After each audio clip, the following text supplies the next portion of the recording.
What are you saying, Mary Ann? What are you trying to say? Yeah, I know. I just inhaled a bowl really super fast, but. Everything was good until a few minutes ago. Don't use bowl and inhale in the same So I sentence. guess that's yes. It was a salad. Well, it did have quinoa in it instead of greens. I didn't even.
Wednesday, January 28th.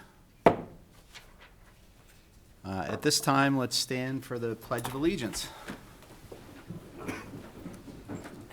I pledge allegiance Allegiance to the flag of the United States of America and to the republic for which it stands, one nation, under God, indivisible, with liberty and justice for all.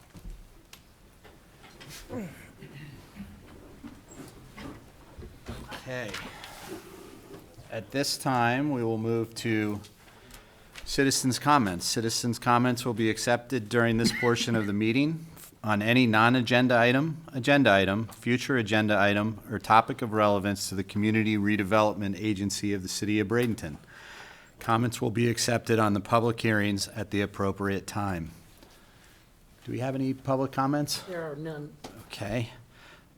Anyone in the audience wishing to speak?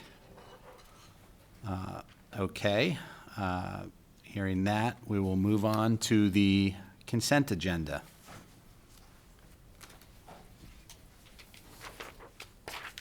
Mr. Chair.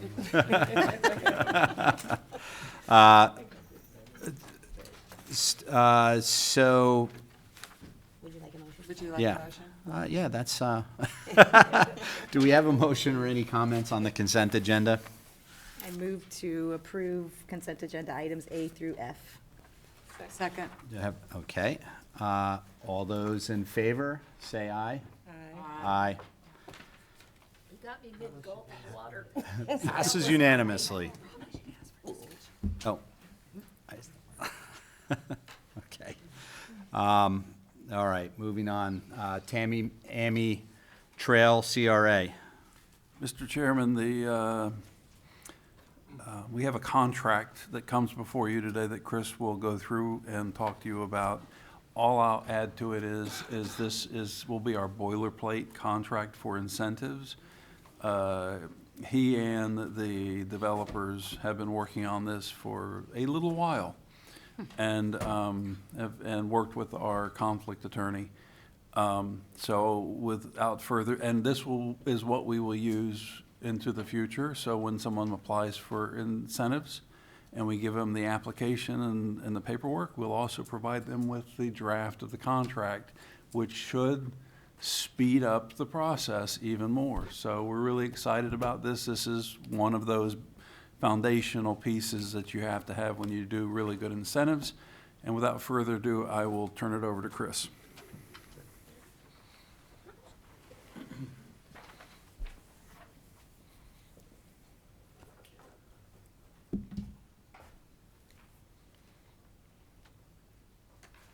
Good morning. Chris Mignon, Assistant Director of CRA. Let's see, I just have a short statement here. So on June 11, 2025, the CRA Board approved the incentives application from AmRes, that's Alan Morris Investments, and directed staff to work with legal counsel to draft the incentives agreement. This agenda item is to provide the agreement to the CRA board for their review and consideration. The proposed is a 320-unit multifamily mixed-use development by Amherst Investments located at 500 15th Street West. It integrates a 15-year workforce housing commitment, which is the LoRa, of 15% of units to 80% to 120% AMI.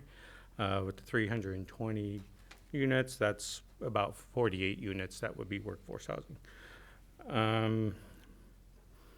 The CRA benefits from the secured revenue stream via the CRA retention payments that offset, the project is estimated to generate for the CRA over $4.5 million over the lifespan of the next 12 years, the lifespan of the CRA, and the developer is looking at a 12% of 175 million, which is the estimated cost of the project.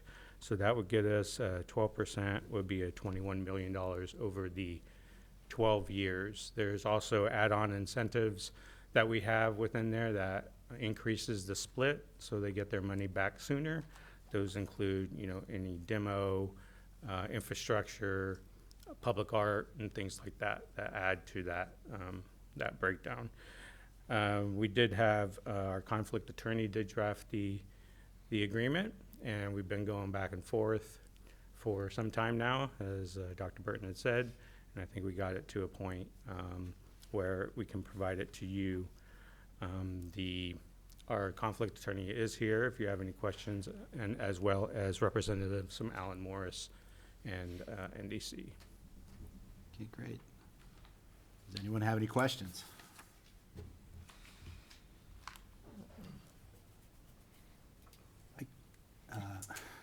When do we? Ms. Barnaby? Thank you. I was Yeah. trying to get my. Mr. Mignon, can you talk a little bit about on page 28, where it's number 10 on page 28? I think it's important that we understand that we have the ability, if something major change, if I'm reading, I'm not an attorney, but it says that if the project should be sold or transferred to an entity not directly affiliated with who we are making this agreement with, that we have the ability to terminate that agreement. Am I reading that correctly? I don't know. I'll defer to my attorney. Good afternoon, Nancy Meyer from Trasadano. You're doing a good job, yes. So there is a little bit more to that statement, but the initial part is letting you know that just what you read, you'll have the right to terminate the agreement should the project be sold or transferred to an entity not directly affiliated with the developer, if that's prior to the substantial completion date. There is this so long as there's no FHA, so that part changed that a little bit. But yes, you are correct in your analysis of that.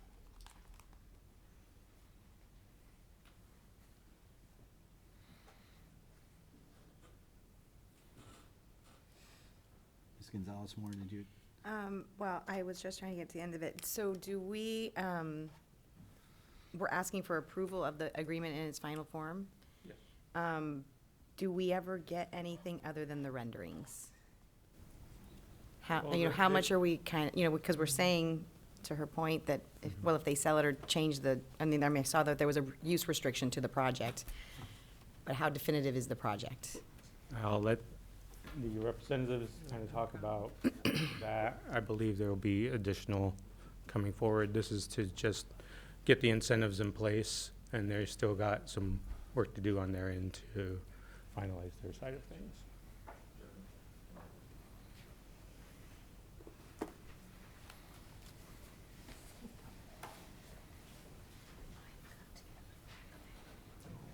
Carl Callahan, 114 25th Street West for the Go-To Group, which working with the applicant.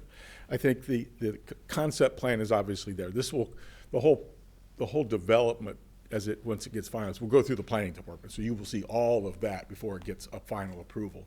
What this is trying to ensure is they will build what you've seen to date.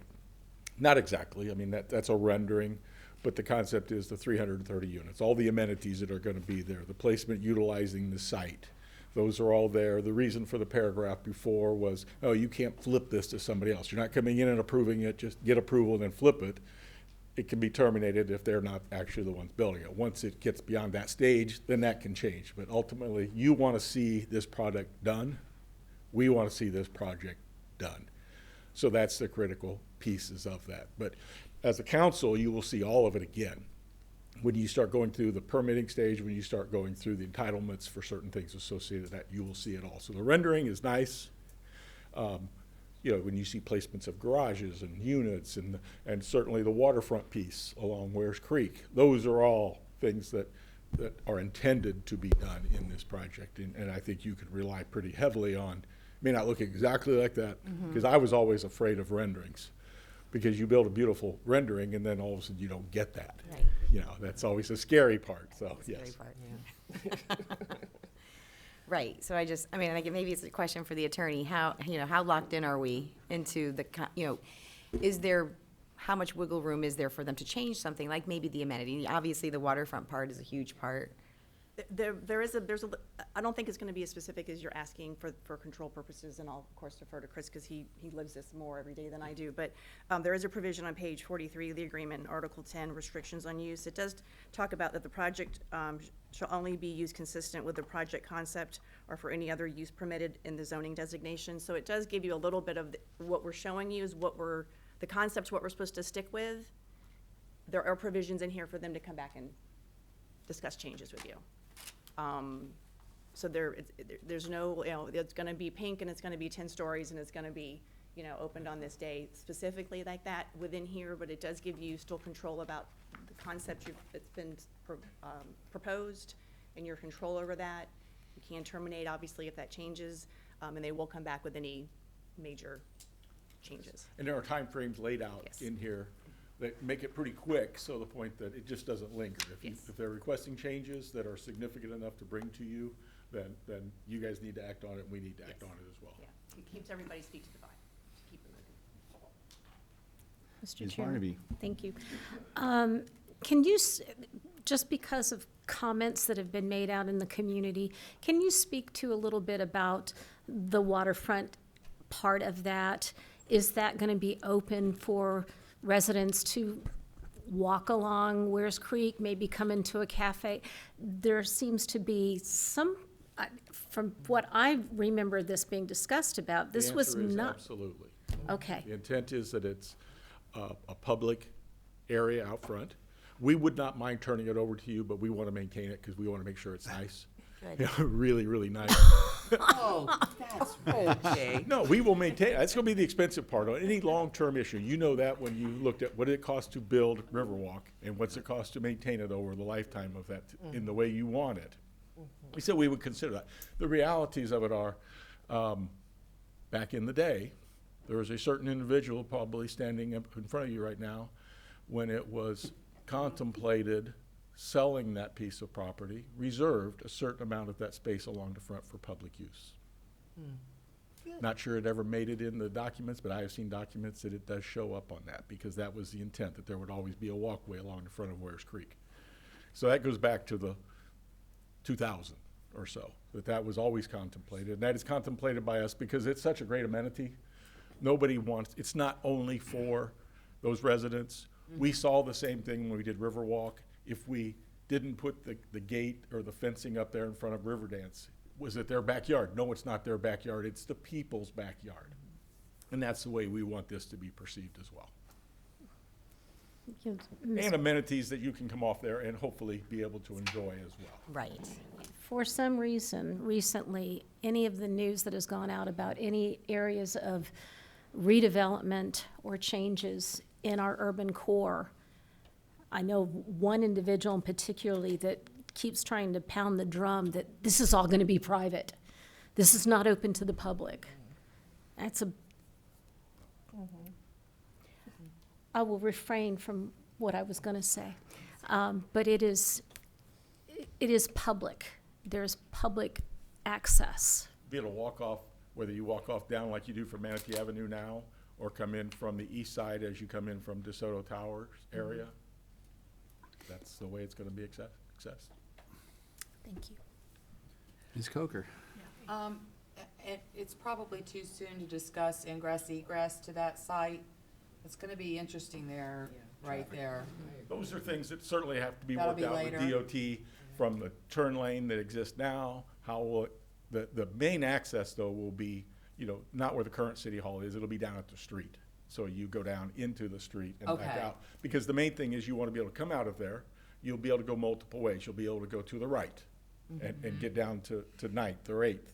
You can go or straight ahead and get in the flow of the traffic. What we're trying to avoid is that you come out midpoint and try to work your way over immediately. No, Exactly. that's not gonna be a good Okay. thing. Yeah. So, yeah. Okay, so y'all have already. There are issues with Yeah. that that will still be worked out, but that's pretty common when we look at it going, hey, we want to make this easy for people trying to get in, and we want to make it easy for people trying to get out. And part of this is also, when you get to emergency access out, what's the easiest way to do that? Because there's going to be requirements in ultimately our development agreement as to how you do that from the coastal high hazard perspective. How do you get out of here? So you want to make that as easy and clear as possible.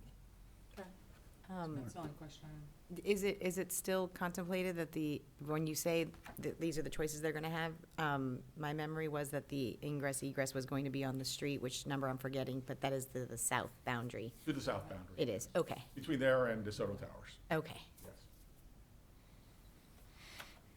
Any other questions? Do we have a motion? I'll make one. Hold on, let me get back to it. Okay. I move to approve the agreement for the development of property and redevelopment incentives for AMRES Investments LLC for the development at 500 15th Street West and authorize the chairman or vice chairman to execute the necessary documents. Second. Any more discussion? All those in favor, say aye. Aye. Aye. Passes unanimously. I do have just one comment to make that, I look forward to, as we talk often about the critical mix of the city, I really look forward to this being another draw magnet to the city, so to speak. Mr. Chairman, if I might also, the way we've derived these incentives, really twofold. One is they do address a lot of things, not just the economics of the situation, which is very important because in order to make change, you have to have change. They address things like transportation. They address multi-mobility. They address environmental issues. They address social issues, public art, all kinds of, there's a multitude of things that are tied into these incentives that we work out with the developer as we move along. That's why they're incentives. We ask them to do things above and beyond what they normally would do, and in turn, we work out the cost of that through the incentive. So this isn't just building another building. This is much more, and we want to address those things as we go, not just with this one, but with all the developments we do. One, this is an urban redevelopment. Number two is right now, and it has been this way for some time, our economy has been sluggish, and in these particular cases right now, these incentives are but-for incentives. And the reason we push them out so early in the process, even before the city goes through planning and they have to work everything out, is because without financing, those gentlemen would not be sitting there today. They have to know that they have the financing in place to do the project. They're taking the risk. The financial entities are taking the risk.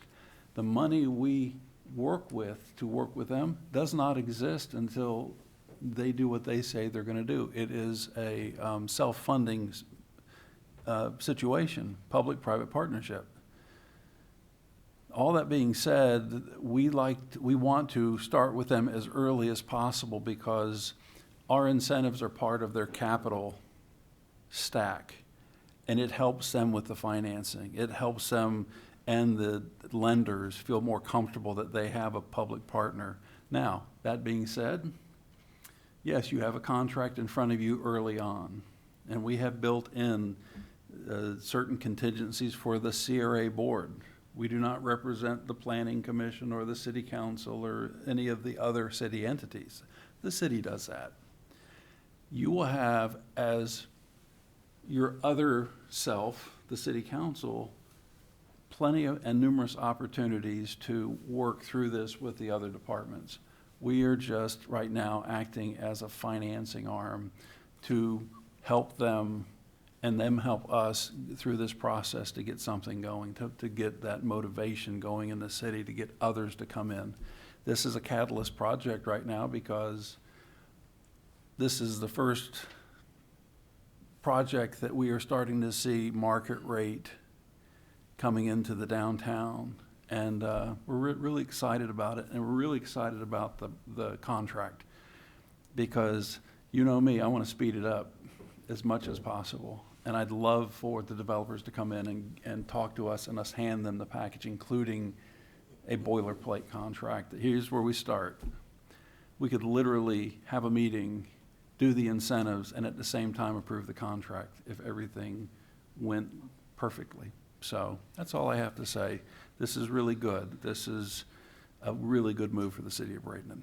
Understood, and I think it's a great first start, too, as we talk about catalysts that, you know, we speak of demographics and we speak of, you know, magnet to the city, and as these things move along, you know, it's all very good as a single thing, and they only continue to grow, so I'm excited, too. Ms. Moore? Follow-up question. On the chart of add-on incentives, what, it says 0 by infrastructure, so what does that mean?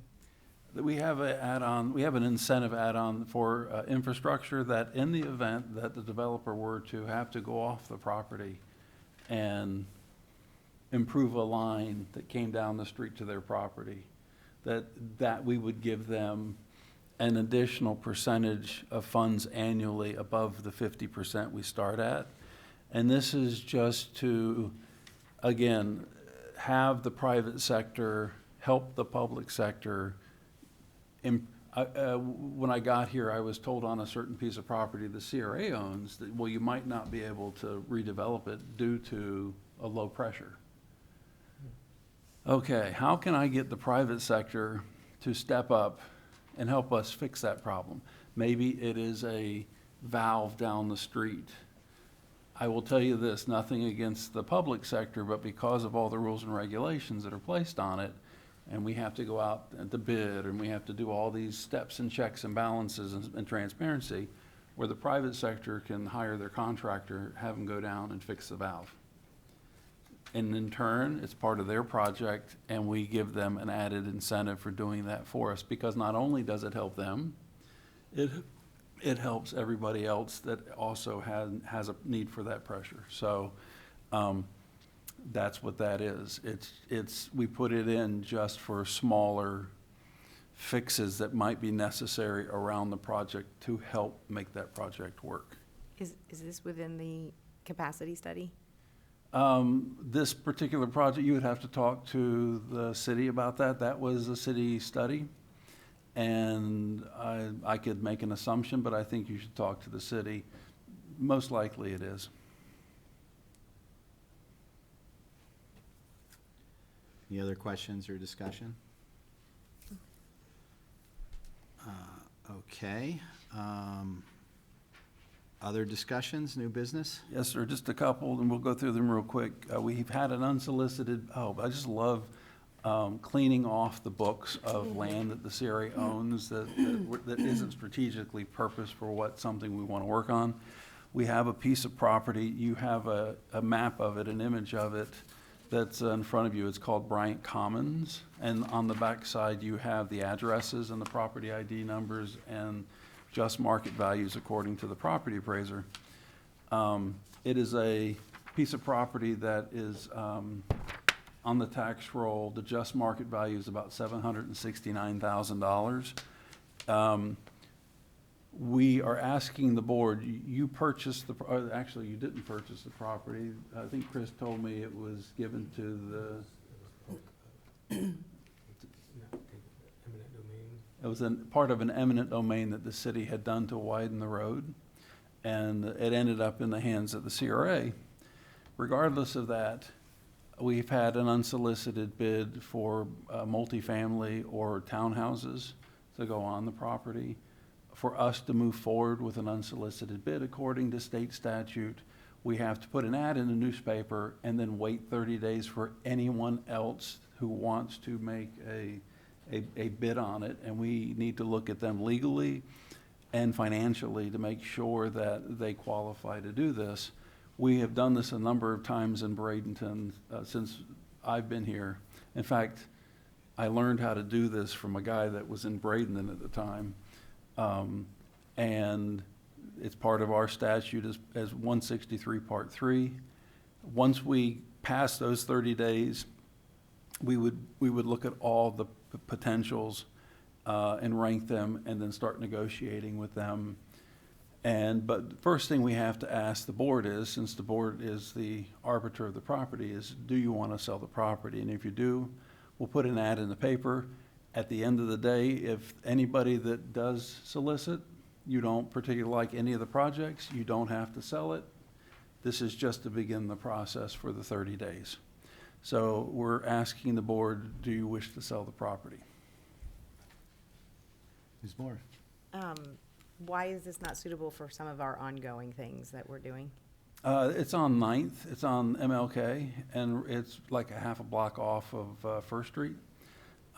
We would talk about putting single-family homes on it, but we feel that with the money that we would receive from this, that we could use that money to do civil work on other sites we've purchased that are more suitable for residential, a single-family residential. This is a site that it's on a main thoroughfare, next to a main thoroughfare, and its highest best use is going to be multi-story, probably 3-4 stories, and with a little higher density than what we were looking for. Commercial-wise, hopefully someone might come in and say, hey, I'd like to do something that the board says we would really like that commercially, and if that's the case, then that's fine. Right now, commercial financing, other than storage buildings and car washes, it's kind of hard to get. So that's just what is being financed right now. So again, if what is presented the board does not like, it does not have to accept it, it can pass, and then we can wait for somebody else to come along. It does have value, and that is in the central CRA, and the one thing that we need in the central CRA is cash flow. And so this is our way of generating cash flow with an asset that we have. Ms. Barnaby? Mr. Burton, or Dr. Burton, I want to make sure that I'm understanding you completely. We decide that we want to put this out for sale. Yes. We get 4 or 5 different offers. We're not excited about any of them. We can, and I guess, correct me if I'm wrong, if the legal term is capriciously decide we don't want to sell it? Exactly. Am I right? Am I right? Am I right? I mean, we don't think we want to use that term.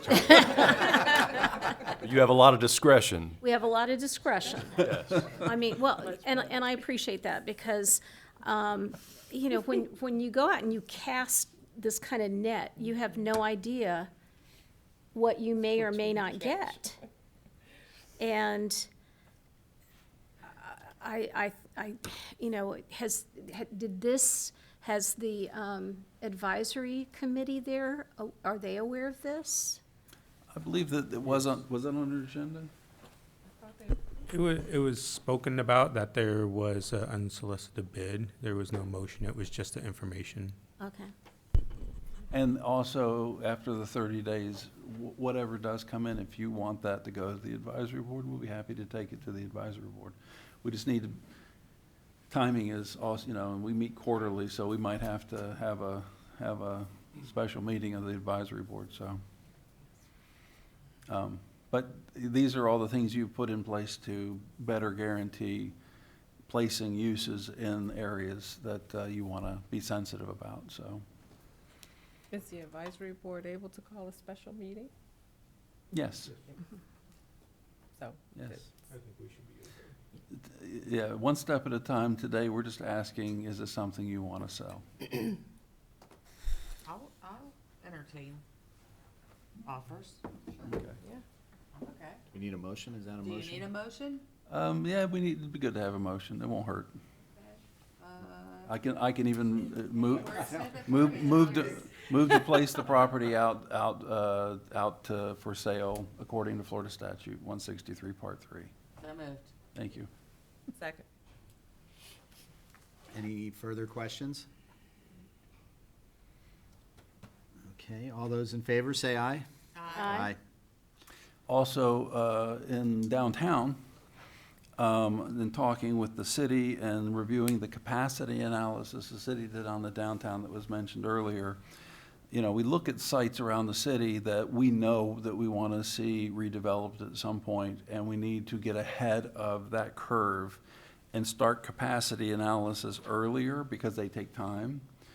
And so just as information, we are going to budget money for capacity analysis because the one site that seems to be of most interest right now by both the city and the public sector and the private sector is Tarpon Point or Caddies. And it's going to require some type of capacity analysis based on how many units would be built. The one the city did, I looked, and it was around $50,000. We'll go ahead and prep it with engineering and prepare when we do a budget adjustment to have that money put aside. I just wanted the CRA board, it's in the CRA, it's in our best interest, it's according to our plan, and we want to be ahead of the game with this. I already talked with the city administrator about it, and he agrees a capacity analysis needs to be done, and was pleasantly surprised that the CRA was stepping up ahead of them asking for it. And, but again, we need to set our properties up to be as successful as possible working with the private sector. So I don't need we're just to let you know that we're gonna do a budget adjustment, and at that time, we'll let you know what it's for, and it's for capacity analysis for development, and we'll be looking at other properties as we move along. Love Park is ready to go out to bid. We were asked to send it to Public Works one last time. I can tell you my staff has sent it once and then asked for any responses. Public Works and the police department were brought in at the beginning, and they were involved in its design. The police department was SEPTED, and Public Works with stormwater and maintenance, long-term maintenance, as was mentioned earlier about costs. We have received, after at least 60 days of wanting to get a response back, no responses at this time. We want board approval to move forward and send it to purchasing so we can place it out to bid, so we can because I do not want to sit around and wait. And it also sends a message that if we ask you for something, we will work with you reasonably, but you're not going to slow us down. We need to get this park. We've got the money. It's designed. We've talked with the family. They've approved the park. They like the art we're talking about. The art board is working with them on that. And we need this park moving forward for construction. So I'm asking the board to give us the authority just to move forward to purchasing, to place it out to bid. I What did you say was you're concerned about city departments delaying? We were told to allow Public Works one last look at it. Okay. They had it for 60 days? Yes. And we tried multiple times to, by the way, do you have any comments? By the way, do you have any comments? and we've waited, and it's like, okay, we just need to go straight to the CRA board and say, listen, we're just gonna move forward with this, and move forward with it. Frustration is frustration, and there's only 5 other people in the city probably more frustrated with this than I am, and I'm looking at them. Well, I suggest we move forward. So we'd look for a motion to go ahead and move to purchasing with Love Park for construction. So move. Second. All those in favor, say aye. Aye. Passes unanimously. We could have had this. I'm not sure you all want my immediate response at this Comments? time. Woosah. Let you know that we are currently performing a slum and blight analysis for a new CRA, out in the field, taking pictures, reviewing historic documents for the properties. Learned a lot about Montgomery Roberts, and we will be bringing that for a recommendation to the CRA board at some point, and then to the city council, because the city has to create a CRA, not the CRA. So, but it would, you know, since you are the agency, we will present it to you first for a recommendation, and then move forward to the city. Slum and blight study first, and then we'll have the attorney prepare a resolution or an ordinance, depending on how the city does that here. And then once that's in place, then we will begin the process of creating the full specific boundaries that will go into the plan, and start putting the plan together. So just let you know that we are in the middle of collecting the information for the slum and blight study according to Florida statutes. And then what's your expected timing on the CRA 4? Or to come before us? Yeah, hopefully within the next 60 days. I've been out in the field collecting specific information, having a little difficulty transferring pictures from my city phone to my city computer because of requirements. I'm not allowed to just directly transfer. I've got to go around this big loop to do it. And when you have to use cellular data because your Wi-Fi isn't there in City Hall, it's like being on Gilligan's Island. So coconuts. But that's what we've been given to work with. So that's what I've spent hours trying to get this information transferred, and that's how the city CRA wants to spend my time. Then I will do it that way. It's just, it frustrates me, but it'll take probably 30 to 90 days, and probably a third of that will be just trying to get all of the data where I can then manipulate it and do the analysis. So, but we are moving forward with it. Thank goodness Tallahassee did not drop any CRA bills this year. But that doesn't mean they still can't show up. True. I was gonna say. Also, sent you yes, ma'am. Do you need a survey for that purpose? We do, and I've already talked to the city administrator and the mayor, because the CRA cannot pay for it up front, but once created, we can pay the city back. Okay.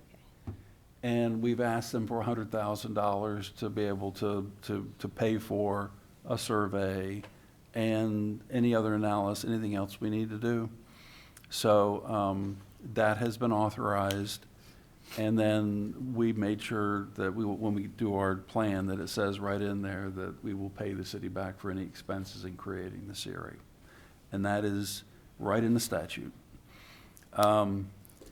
The Iaboni podcasts have been sent out, and I must say that thanks to Chris, he made a lot of marketing technicalities sound just like two people talking. So it's Send them to us? yes. Yeah. I haven't had a chance yet, though. I sent you the links because they are big files that you can click the links. Okay.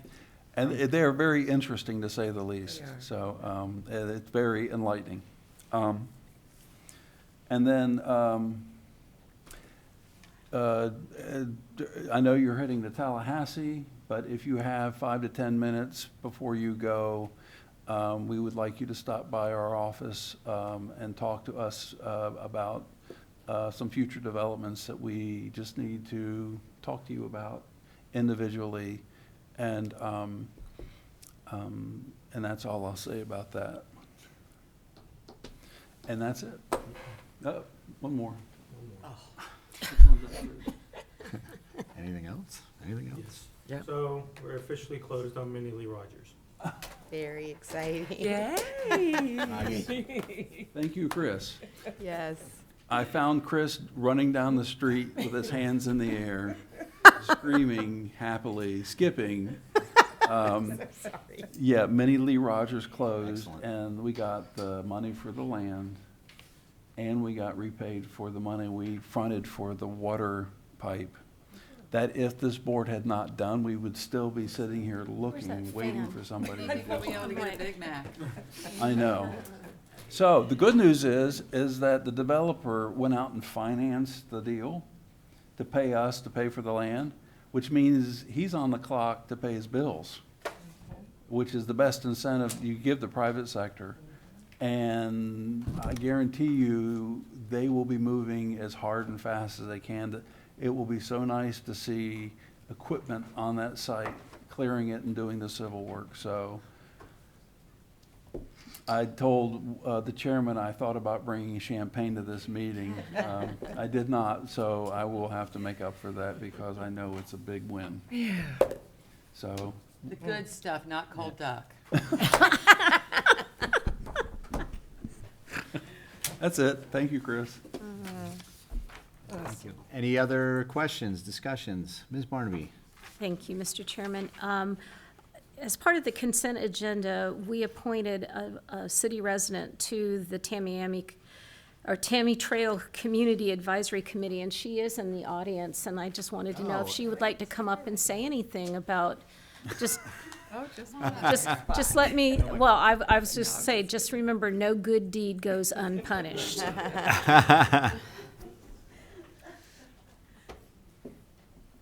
Thank you so much, Mary Ann Lawler Garcia.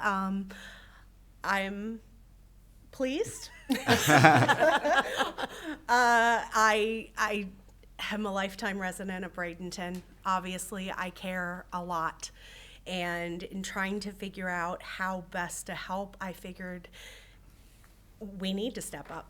And so yes, I do sell real estate full time. That's my day job. But I also know that if I don't stand up, who will? So I thank you all for the opportunity. And if you have any questions for me.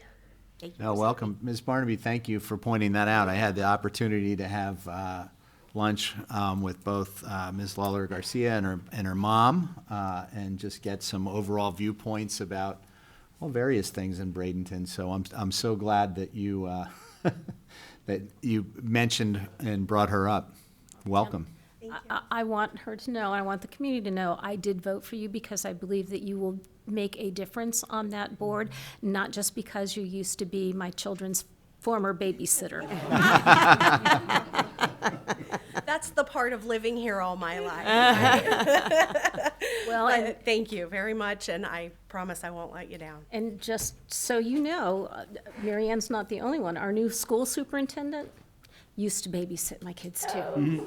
So funny. It's still a small. Founder of the city's It daughter is, used. it is. Now, wait a minute, because we're about the same age. So don't do that. Don't do that. Don't. That's right. Thank you all very much. Thank you. Anything else? Motion to adjourn? Motion to adjourn? Okay, we are adjourned. 2:45.